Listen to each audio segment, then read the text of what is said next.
Because we're going to talk about ruby. It's July's birthstone. It's my birthstone. It's a lot of people's birthstones. I was coming across people today at Lori's birthstone, Mindy's birthstone, Kenda's birthstone. It's Shane's mom's birthstone. So it's a popular birthstone. There's something about July birthdays. But the other thing that we're going to do here, because corundum itself, both red and blue, and all the other colors that encompass corundum, have a few different treatments with them, and they do affect the pricing of a stone. A lot of different things will go into the pricing of a gemstone, just like with a diamond. You know, you have the 4 C's. On a colored stone, it's more kind of like overall color, what's the clarity of the stone, depending on if the stone has good clarity. Origin is a big deal. So you will see that the treatments on these stones make it extremely affordable for everybody to own. There might be some cases where a treated stone might be a little bit different price based on the level of treatment. So as we look at this stuff, we're going to descend from no treatment to the next, I don't want to say worse treatment, but more intensive treatment, like how you see it visually, that will affect the price. So we'll jump right into it because got some really nice stones. This first one that you see is no treatment whatsoever. And this is fine quality stone. This is some of the nicest quality that you'll see. Not the best, but it really ranks up there. So this is a 1.17 carat ruby, and it has a price tag on it of $3,345. So you can see in this overhead shot that Shane had done that it's an extremely clean stone. I looked at it under the microscope. Everything is natural. It's borderline loop clean, which is really important. 10x magnification is kind of how you do your general observation. And it's a very clean stone. It does have little veils, nice natural inclusions, and a little bit of rutile inside of it, a little bit of silk. So great color though, when you see it. It's that really nice, purplish red that just shoots out at you. And this is something that, I'll say all the time that there's a price point for everybody. And this is something that if you want a really fine quality ruby that's going to stand out, to be a nice heirloom piece, this is what you shoot for. Something like this. And I've talked before about how all this stuff sells at a price per carat. So it might not be the most perfect cut. Now I can set this on 2 different angles. It can go on its side like that, but it'll also sit pitched a little bit because the back of the stone where it goes down to the little culet or keel line, it's kind of at an angle. So it'll set a couple of different ways, but that's because they're trying to maximize color and keep carat weight. Very important that they do both of those things, because the brilliance of color is what's going to command price, and the weight is what's going to make it really, really exceptional overall value for the person selling. Also with buying, because if you can get something that's cut a little bit more shallow and the color looks really good face up, you're kind of winning at that one. But when this one turns on the turntable, you can just see the sparkles of, the return of light that's coming back at you. A really wonderful stone. And I will show this stone on the soft stone pickup just so you can see what the cut looks like on the pavilion, because on colored stones, and even on diamonds, like the back of the stone is where all the secrets lie, because it doesn't generally affect the face-up color. On a diamond, the bottom of the stone will affect the face-up because you want that light return to come back to you. But on a colored stone, it doesn't really affect it, pitches and angles. And you might see some little pits or crystal vacancies that'll happen on a colored stone. Because if they're faceting it and they pull a natural crystal out of the stone, a natural crystal inclusion, they might not polish that cavity that it leaves, because you're going to lose a lot of weight. And when you lose a lot of weight, you're losing money as each carat or point leaves. So here it is in the soft stone pickup that you can see from its profile. And you can see, towards the top knuckle, as it goes up towards my wrist, you can see that that's not uniform. It's a little pudgier on one side than the other, which is a struggle we all have, especially as we get over 40 like myself. you get just a little bit pudgier on one side than the other. But hey, that's just life. I can't be upset about it. I'm just living. As long as you wake up and you can, as long as you can wake up and see the sun on your shoulder, you're doing okay in my book. And that's kind of how I feel. But this is a really nice cut, really uniform, and no treatment whatsoever on that stone. So that is the top of the top. So you have different treatments now going forward that are going to affect the price, and they all have one overall effect, and that's to increase clarity of the stone. Because when you increase the clarity, you really are increasing the color as well, and the perception of color as it comes back. So the next one that we have, this is a 1 carat 7x5 oval, and this one is heated. So pretty much what will happen when you heat treat a stone is you're heating it up, and there's usually silk inside of it that'll cause, clarity issues. Now, this one is, translucent. It doesn't have transparency like the last one did. So with something like this, you're heating it up to burn off that silk inside of it. And you'll kind of see some whitish streaks inside of it, and those are just the melt relics of what happens. So it's not really an issue, but you do have to say, you can see a noticeable difference from the stone I just showed to the one that I'm showing now. But this stone here is under $100. This is $83 for this stone, and it's 17 points less than the unheated variety. So 17 points less and a $2,900 difference, no, higher than that, a $3,200 difference in price. So treatments matter. They make everything more affordable. So is this a natural ruby? It's absolutely a natural ruby. It's just had a treatment to make it more beautiful. That's all it is. It's just like this right now. I have a tan. It doesn't mean I'm not Tom. It just means my skin has a little bit of a different coloration to it. So I have been heat treated, but I still have value. I'm still natural. It's not, now your treatment might fade a little bit, but all treatment, oh wait, you're talking my treatment's not stable. I'm looking into the camera right now because Shane looks through the, how dare you, sir? I understand that my treatment is not stable. I thought you were trying to confuse me with the heat treatment not being stable on the stone. The heat treatment is stable. So that's, that was funny. Okay. So nothing wrong with the treatment, because the treatment just makes it more affordable for everybody. Because if there were no treatments on rubies, not all of them would be attractive. And if they were very attractive, not everyone would be able to afford one. All the July babies that I mentioned would not be able to afford rubies if we didn't have these great treatments that made them more affordable for everybody, because we have every price range in these treated rubies. And that's really something that I embrace treatments, because I think they just open the world up to everybody. And it really is important that everyone should be able to own a natural birthstone if they can. Diamonds are going to be hard. Alexandrite's going to be hard, but they do have alternatives for those as well. But on some of these, I have a natural ruby. It's lead glass filled. I don't have a problem with it. I think it's beautiful. And with liking treatments and being a gemologist, that there are identifying inclusions and things, I like to look at those inclusions. I like to look at things like that because it's just pretty. It's really fun to chase things down and say, oh, I know what this is based on it, or a unique thing like emerald having a salt inclusion or a pyrite inclusion. Just interesting stuff. Inclusions sometimes are what give you value when you really think about it, like a demantoid garnet, which we're going to be showing tomorrow. Except the problem is the demantoid tomorrow does not have horsetail inclusions because it's from Madagascar. So no asbestos in it. But demantoid from Russia will have asbestos in it, and that is how you identify it against a lot of other ones. So this next one, I don't know what happened. We didn't get a product capture for it, so I'm just going to be showing it to you. Now, this is one that I was talking about, that you have a thin slice.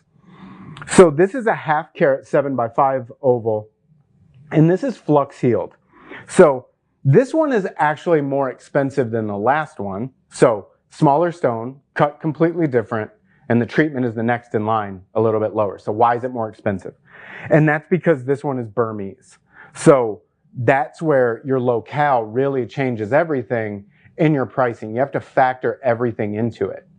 So this is a flux healed ruby. So you might be asking, what is flux healing? And I think this is a really interesting treatment. I actually like it quite a bit. It's unique, it's cool to identify, and just the way it works is even interesting. So what happens is they'll put this into a crucible, which a crucible is just a vessel that holds the stone and the flux material. Shane, you're gonna have to pop into my ear because it's been a while since I've looked at the books. What is the material? It's usually one of the chemicals of the stone, right? It'd probably be like iron, maybe?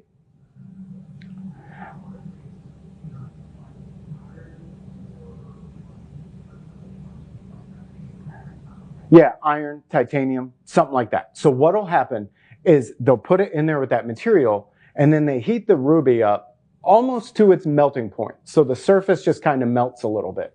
So any surface fractures that are on that stone, it's going to pull that flux into it as it melts. So when you look at a stone and you're trying to identify the treatment, what you're going to see is almost like a globby veil of a drippy material inside of it. So if you want to know, and it mimics a natural, call it a fingerprint, partially healed fracture inside of a natural untreated stone. What you want to look for to know that you're really seeing that it's been flux healed is you want to look for where that fracture with that flux meets the surface. Because once you see that where it meets the surface, you knew it pulled in that way. So you kind of want to follow that fingerprint up, because if you don't have a surface reaching fracture and your partially healed fracture is all internal, it'll look the same, but you won't see where that flux would have come in. So it's really interesting to see. But again, nothing wrong with the inclusion. All it's doing is filling in a fracture and making it look a little bit better. It's almost like the Excel treatment or oiling on emeralds. Emeralds are a heavily fractured stone. They're a type 3 stone. So to have an emerald without any kind of an inclusion, if you have one, it's synthetic, almost guaranteed, or it's going to be millions and millions and millions of dollars. So when you have one like that, all that oiling is doing is closing up some of those fractures so you don't see them as easily. So common treatment, nothing wrong with it. It will affect value a little bit, because when you look at high-end emeralds, you're going to see treatment forms or certs that say no oil, minor oil. And those are important to know, because, as oil gets a little bit old or degrades, you're going to start seeing a little bit of yellowing inside those fractures, or like maybe a light blue flash that happens. So once you start seeing that, now you have a fracture filling, because it hardens and becomes that. So oils are something that, it's a stable treatment. It's something that you would have to have done again. But like the Excel treatment, that is a very stable treatment that will last quite a while. And it's just good to know the treatments, because as long as someone's telling you what the treatment is, don't be scared of a treatment, because there's nothing wrong with it. If you want and can afford something without that treatment, seek it out, find it. But if you like a stone and you don't have a problem with the treatment and it's a good price and you're just naturally drawn to that stone, I say jump on it, because there's nothing wrong with it as long as it's been disclosed to you. Because I've even had those instances where something wasn't disclosed properly to me. I bought it and I got really upset afterwards. Nothing you can do about it after the fact, except be better the next time you buy. Because if it's not giving you the signs that you would normally see for that treatment, something's off. So always just be vigilant, ask questions. What's the treatment on this? There are a lot of treatments that are standard, especially in colored stones. We're talking over 90% of colored stones are treated. And it's really opened the world up of mass colored stones. Now, that 10%, and it's probably more like 4 to 5%, is no treatment, and it is very, very nice. You can go to Jadora.com, go to Shop Gemstones, and go down to the little drop-down box and sort high to low, and you will see that there is a very big market for untreated, very nice rubies and sapphires and emeralds. Well, I don't know that we have any no treatment emeralds, but they are out there and they command a price. Oh, there are a couple of unoiled in our inventory. We'll have to check and see if those are still available. So as we come down, we're on stone number 4 of all this. And this is one that Shane was with us when we got this material here. And it is probably the best material of this treatment I've ever seen. We were kind of blown away by it when we saw it in the office. And the price was so good on it. So we tiered down. We started out at $3,300, $3,345 for a no heat ruby. So the disclosure that I'm about to give is, if you click on the little tabs down at the bottom or the SKU and it takes you to the page, none of these are sets, none are a set of 2. So if there are 2 stones up, it's just a comparative shot. That's all it is. 1 stone is available. And I just want to do this as a just side-by-side shot of, you know, the smaller oval is the $3,345 stone. The one next to it, the emerald cut, which is 2 carats, that's, you know, just under a carat larger than that one.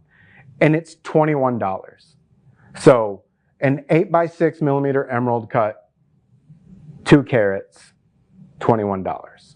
So you can see how treatments bring that price down so much. It's incredible that a stone, in my opinion, that looks this nice. Now, granted, I did put it up there as a comparison just to see clarity is almost the same.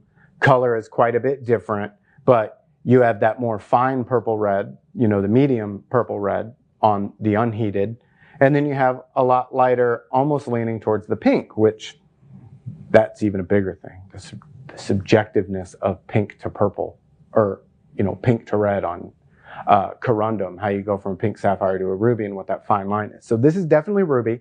It definitely has enough of that reddish purple color to it to be called a ruby, but it's lead glass filled.